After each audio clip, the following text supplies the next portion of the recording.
Well, our next guest really is an example of that old adage that if you can find something you love to do and make a living at it, you will never work a day in your life.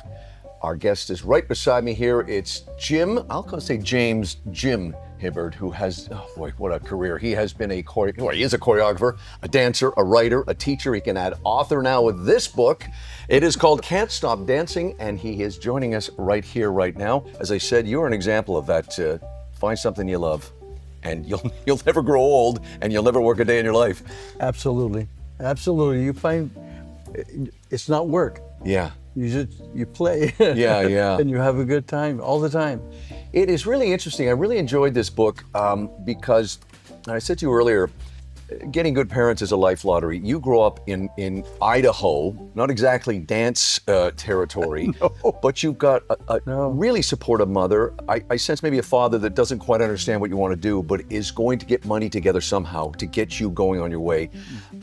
What a gift that must have been. It really must have helped you move along. Yeah, it was wonderful. And I call my mother my first and everlasting angel because she made it possible for me to have the opportunity to realize my dreams. You know, my dad wanted me to be a logger.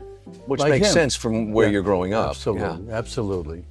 But and I even tried. Okay, give it a shot. You know, when I was 16 years old and I was back home, I drove a logging truck and I even cut trees down and bucked them. Yeah. It was not for me. It's remarkable too, because not that you didn't have challenges. Your mom, of course, making sure you get to dance lessons in Boise and the long drives and everything, but you do find yourself in Hollywood, and really quickly there are other angels. We're talking in the early 50s, early mid 50s. Other people start to pop up that really help you along. Again, not that you didn't have challenges and not that it was easy, but you seem to just have these great serendipitous moments of meeting people that will get you to the next level. It just seemed never to stop. And it was from the moment we had realized that collection of classes at the studio, we didn't have enough money to pay for the whole thing. Yeah. So my dad said, well, then maybe you should stay 2 weeks, you know, and then we walked down the street and I saw that there's a placard with saying Gene Nelson teaching tap and jazz, and I went and said, Mom, let's go in this studio. Yeah. Because he was already an idol of mine. So we went in, and the owner of the studio was Nico Charisse. And right away he sussed out a situation, and he gave me a ballet scholarship for the month. And then he said, all you have to do is pay my guest teachers. And we still didn't have enough money. Yeah. So my mother and I were just going to lunch. We went across the street to the Al Rexall drugstore, Beverly and La Cienega. And we walked in, and there was a sign saying waitress needed. And my mom walked up and got the job as a waitress, and that's how we were able to afford the entire month. And you're becoming an educated dancer, and you're learning from the best, really in the 50s at the height of the big lavish musicals. This is in color, this is fantastic. And I gotta say, for people that may not recognize some of the names, but this impressed me that your first TV gig was with Jack Benny on his show. If you had a Mount Rushmore of comedians of the 20th century, he could arguably be on it. I mean, that's stepping up into some very high level areas of entertainment for your first show. Yeah, well, Gene Nelson sent me there. Yeah. And to audition for his wife, Miriam Nelson, who was choreographing the show. Yeah. So I went there and I auditioned and got the job.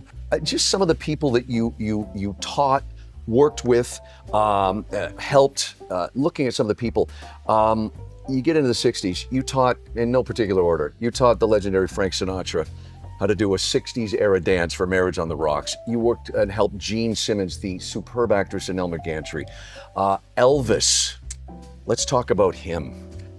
Well, Elvis, and I loved Elvis. Elvis was, obviously a mega star. We all know that. But he's the kindest, most respectful, polite person of that level that I've ever met. One of the other people you worked with who fortunately is still with us is Anne Margaret. And I bring that up for a number of reasons, but I don't think I ever saw anybody have better chemistry with him than her in Viva Las Vegas. Do you see that up close? We felt it. I mean, it was electric. Yeah. They were definitely attracted to each other. Hey, what a pleasure to have you on. This is the book, folks, right here, Can't Stop Dancing. He has not stopped dancing. I think we almost had him dance, but he said he'd agree to sit down for this interview. Mr. James Hibbard, who now makes Okanagan Falls his home for some time, right? Yeah, we just, in this last December, we sold our North Vancouver home of many, many years, and we moved in with my son. Yeah. He bought half the property, and we bought half the property.